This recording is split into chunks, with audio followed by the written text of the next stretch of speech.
Salve, salve, inúmeros seguidores. Hoje é dia 3/9/2021, aproximadamente uns 3 meses sem entrar em contato com você. Meu nome é Jorge Cardoso, especialista em Direito do Trabalho, Processo Civil e Direito Civil. Hoje eu vou falar a questão do direito do trabalho, que eu já falei anteriormente, mas nunca custa lembrar, porque tem alguns exemplos que houve algumas mudanças, inclusive atualizações na legislação. Então, a pergunta que uma seguidora me fez foi o seguinte: doutor, é muito difícil reverter uma justa causa na Justiça do Trabalho? E se é possível isso? A minha resposta é simples. É possível, mas tem algumas considerações a fazer. Primeiramente, precisamos analisar como foi a demissão por justa causa. Quais as consequências que o empregado sofre com a justa causa? Quais os motivos que levam à justa causa? Então, a previsão legal está no artigo 482 com algumas atualizações, principalmente com a questão do motorista profissional, que hoje pode ser demitido por justa causa, que está numa linha que foi acrescentada em 2017, ela não era prevista. Então, assim, só para vocês entenderem, vou pegar a CLT no 482, ler rapidinho para vocês entenderem, explicarei genericamente e sinteticamente para não ficar muito longo esse bate-papo para a gente. Então, o que diz o 482? O 482, na linha A, diz o seguinte: para ser dispensado por justa causa, o trabalhador tem que cometer, a linha A, ato de improbidade; B, incontinência de conduta ou mau procedimento, negociação habitual por conta própria ou alheia, sem permissão do empregador, e quando constitui ato de concorrência à empresa para o qual trabalha o empregado, ou for prejudicial ao serviço; D, condenação criminal do empregado passada em julgado, caso não tenha havido suspensão da execução da pena; E, desídia no desempenho das respectivas funções; F, embriaguez habitual ou em serviços; G, violação do segredo da empresa; H, ato de indisciplina ou insubordinação; I, abandono de emprego; J, ato lesivo à honra ou à boa fama praticado no serviço contra qualquer pessoa ou ofensa física nas mesmas condições, salvo em caso de legítima defesa, própria ou de outrem. K, ato lesivo à honra ou à boa fama ou ofensa física praticada contra o empregador, superiores hierárquicos, salvo em caso de legítima defesa própria ou de outrem. Prática com condições de jogos de azar. Perda da... Aqui é o que eu falei, foi acrescentado a linha M, perda da habilitação ou dos requisitos estabelecidos em lei para o exercício da profissão, em decorrência de conduta dolosa do empregado. Multas por velocidades, batidas, que deveria ser evitado, excesso de velocidade do cara bate, etc. E tal. Portanto, assim, essas condutas que estão relacionadas no 482, elas têm que ser muito cuidadosamente tratadas pelo empregador. Repito isso que eu advogo tanto para o empregador como para o empregado. Já advoguei para o empregador que a lei, a CLT, ela não prevê algumas considerações que a empresa tem que fazer, principalmente, por exemplo, da suspensão do empregado. A lei diz que você tem que ter um cuidado, ter aquele limite de adequação, para você não haver abuso de autoridade, aquelas coisas todas. Então, por exemplo, a lei diz que você tem que dar uma suspensão do empregado até 3 dias, até 29 dias, desculpa. Não podendo ser por 30 dias, porque senão daria abandono de trabalho. Mas, se você consultar um juiz, um advogado, qualquer pessoa que tenha entendimento referente à justiça do trabalho, ela vai dizer: doutor, é melhor ter a precaução, dar uma suspensão de 3 dias, tal, etc. E você seguir uma lógica, uma advertência, uma suspensão. E na persistência, não fica repetindo a advertência, a suspensão, porque aí você acaba se tornando uma rotina, e quando você vai dar a justa causa, perde o sentido da justa causa. Então, se o cara for realmente uma pessoa que não é cumpridora com seus deveres, você, como empregador, né, o RH, procura fazer um balanceamento, dando suspensão, ou dando advertência, suspensão, e na sequência é justa causa. Então, assim, o trabalhador, por outro lado, ele tem que ter o cuidado, observando esse artigo 482, por exemplo, a desídia, que é a linha B, aliás, incontinência de conduta ou procedimento, a linha B, ato de improbidade. Então, esses detalhes, o que é improbidade? Procura no dicionário, ver o que é improbidade, incontinência de conduta, mau procedimento, a desídia no trabalho, dormir no trabalho.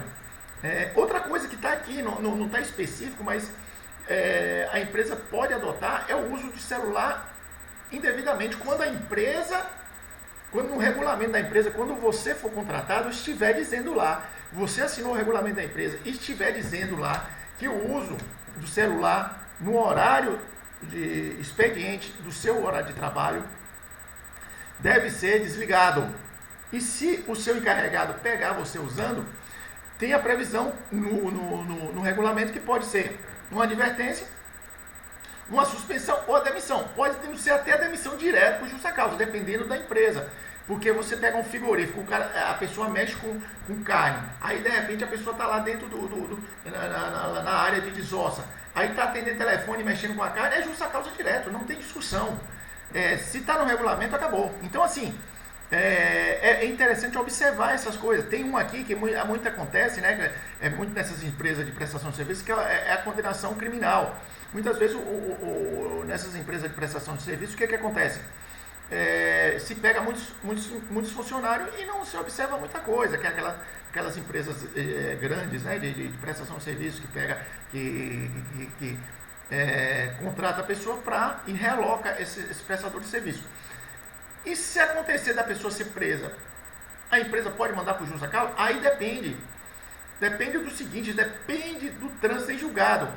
O período que ela ficar presa, o que vai acontecer? Você vai ter que suspender o contrato dela, claro, né, sem pagar sem pagar o salário. Você suspende, aguarda o andamento do processo e a decisão final. Por quê? Pode ser que o seu empregado ficou preso, mas ele ficou preso por um período, por uma pena que só vai até 2 anos. E aí o promotor propôs a ele o quê? A suspensão condicional do processo. Nesse caso, não houve trânsito em julgado. Ele não foi condenado porque o processo foi suspenso. Nesse caso, você não pode mandar ele por justa causa. Por quê? O promotor propôs, ele aceitou, pagou lá a multa, ele vai ficar 2 anos suspenso o processo dele. Se ele cumprir a determinação que ele acordou com o promotor, a pena dele some, não é nem processado. Então, nesse caso, a empresa não pode demitir ele por justa causa, beleza? Pode suspender o pagamento do salário enquanto ele estiver preso, se for 1 mês, 15 dias, não interessa. Outra coisa que às vezes é difícil, e hoje muito difícil para a empresa mandar um funcionário embora, é embriaguez, que diz no inciso, a linha F, embriaguez habitual ou em serviço. Eu já tive problema quando eu gerenciava uma empresa de 400 funcionários. Tinha muitos funcionários que chegavam de manhã, um bafo de onça, que a gente chama, né? Bafo de pinga, muito. Mas como provar isso para você mandar ele embora? Se você não pode amarrar o cara e fazer o bafômetro, por exemplo, aí vem a questão da empresa. Se no regulamento da empresa estiver previsto que será instituído na portaria, tem isso muito na empresa grande, né? Empresa JBS, essas empresas que mexem com muitos funcionários e que mexem com faca, essas coisas, o que é muito risco. E empresas grandes também, outras empresas, instituiu o seguinte: na entrada, na portaria, será estabelecido um bafômetro para todos os funcionários passar por isso. É obrigatório esse funcionário fazer o uso do bafômetro para constatar se ele está com problema ou não. E se constatar que ele está com problema, a empresa não pode imediatamente mandar ele por justa causa. Primeiramente, dá uma advertência, uma suspensão e sucessivamente uma justa causa. Mas aí acontece muito o que acontece? Esse empregado que tem esse problema de embriaguez constante, ele entra na justiça e diz que é uma doença. Já aconteceu isso. Um exemplo que eu tenho aqui em Barreiras, aconteceu isso, eu verifiquei, não foi processo meu, mas eu verifiquei na época, no Banco do Brasil. O cara era totalmente chapado, só chegava chapado. O Banco do Brasil mandou para o juiz da causa. Ele reverteu, está trabalhando no Banco do Brasil, por quê? O juiz mandou ele para tratamento. A partir do momento que mandou ele para tratamento, a empresa suspendeu o contrato dele, mandou para o INSS depois dos 15 dias, ele fez o tratamento e conseguiu reverter a justa causa. E teve que reintegrar ele, removeu ele para um setor de menos risco e tal, só que ele teve que fazer o tratamento, mas devido ao problema, se ele voltar a beber, acredito que reverta a reversão da justa causa, perfeito? Mas outras, aqui abandono de emprego, que é o caso que eu te falei, quando a empresa ou a pessoa abandona por mais de 30 dias, tem que ser de 30 dias até 30 dias para frente, aí a empresa tem que notificar, faz uma notificação por edital no jornal de circulação, e hoje você comunica, manda carta registrada para a casa do indivíduo, registra, AR guardado no prontuário do indivíduo, espera um prazo, abre-se um processo, manda para a justiça, faz uma ação de consignação e pagamento na justiça, apresenta toda a documentação, todos os problemas e tchau, justa causa para o indivíduo. Esses casos é difícil você reverter, ok? E os outros que eu citei aqui são algumas coisas. Jogos de azar hoje é mais complicado, porque tem patrão que já faz até rifa no final do ano, faz bolão. É um jogo de azar? Não, porque não é constante. O jogo de azar que diz aqui é aquele jogo de azar que a pessoa pega um baralho e fica apostando na hora do almoço, isso aí dá briga, isso é jogo de azar constante. Não é lazer, você pode ter no seu horário de lazer, no seu horário de almoço, você tem uma brincadeira, desde que a empresa permita, porque para não causar uma briga interna, mas se tiver aposta, não pode, é uma questão interessante. Enfim, então, quais os efeitos dessa justa causa? Eu citei, eu não vou ficar em todas as alíneas para não cansar, mas o efeito da justa causa é grave para o trabalhador. Por quê? E é a pena mais pesada para o trabalhador. Porque ele perde quase todos os direitos rescisórios. Quase todos. Se não todos, 90%. Você entendeu? Então, fica quase zerado. Por exemplo, quais os direitos que ele teria? Que ele tem quando a empresa manda ele por justa causa. Claro, uma justa causa bem estabelecida, com por exemplo, auditoria, tem que fazer uma sindicância importante, faz uma sindicância, documenta, pega a testemunha, ouve a testemunha, como se você estivesse num crime mesmo, faz a testemunha, relata, ou faz o depoimento, chama a pessoa, põe na frente, se a empresa tem advogado ou RH, faça assim uma sindicância bem aprofundada, documentar essas testemunhas. Quando o funcionário buscar a reversão, vai ser levada na frente do juiz para confirmar que houve uma sindicância, etc. Eu fiz várias demissões por justa causa, todas com sindicância, e nunca a empresa teve prejuízo nenhum. Por quê? Quando chegou os advogados do reclamante entrou para reverter, foi apresentada a sindicância, levou-se a testemunha que realmente confirmou, o juiz confirmou a justa causa. Então, assim, quais os direitos que quando a pessoa recebe, por justa causa, recebe? Simplesmente o quê? O saldo de salário. E se tiver férias vencidas. Por que as férias vencidas? Você deve estar perguntando. Porque as férias vencidas você já adquiriu. Você trabalhou 12 meses, você já tem garantido 30 dias de descanso e 30 dias de remuneração. Ok? Então, as férias vencidas, elas já é um direito seu. Por quê? Você já adquiriu. Agora, férias proporcional, você não tem direito porque você não adquiriu ainda. 13º, tchau para você. 13º proporcional, tchau para você. Se for 13º no final do ano, se for mandado em janeiro, você já recebeu em dezembro. Ou se for em dezembro, você recebe porque tem uns 12 meses. Então, mais proporcionalidade, você não recebe nada. Férias proporcional, 13º proporcional, o que mais? Fundo de garantia, tchau, fica travado. É seu, está lá depositado, mas fica travado. Multa de 40%, dá adeus. Seguro de desemprego, tchau. Ou seja, você entra com a bunda e o patrão te dá uma boa cacetada e você fica a ver navio. Ou seja, a ver navio não, sem o seu direito. Então, como você, agora indo para o lado do trabalhador, que já aconteceu também entrando com a ação pelo reclamante, já aconteceu de algumas reversões. Como eu consegui? Recentemente consegui uma, porque a empresa forjou, entre aspas, montou a justa causa para tentar justificar que o trabalhador estava cometendo algumas coisas. Eu entrei com a reversão, a empresa veio com a defesa com mais ou menos todos os itens. Faltou só o do motorista, que o meu cliente não era motorista, mas todas as alíneas do 482 o advogado colocou. Todas, menos o do motorista.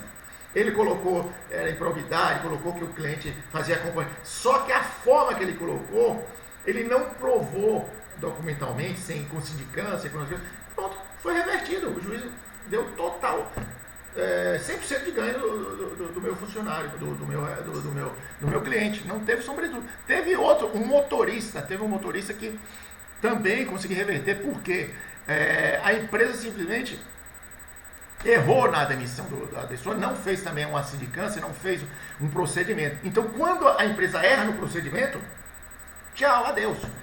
Então, como reverter a justa causa, você como advogado do reclamante, você tem que levantar desde do primeiro momento que o funcionário entrou na empresa, que é pelo regulamento interno da empresa, até a forma de tratamento que a pessoa vinha levando. Por quê? Porque já aconteceu recentemente uma ação que o funcionário pediu demissão por estar sofrendo, a empresa aceitou a demissão, ele assinou o aviso para ele, e eu consegui reverter essa ação. Por quê?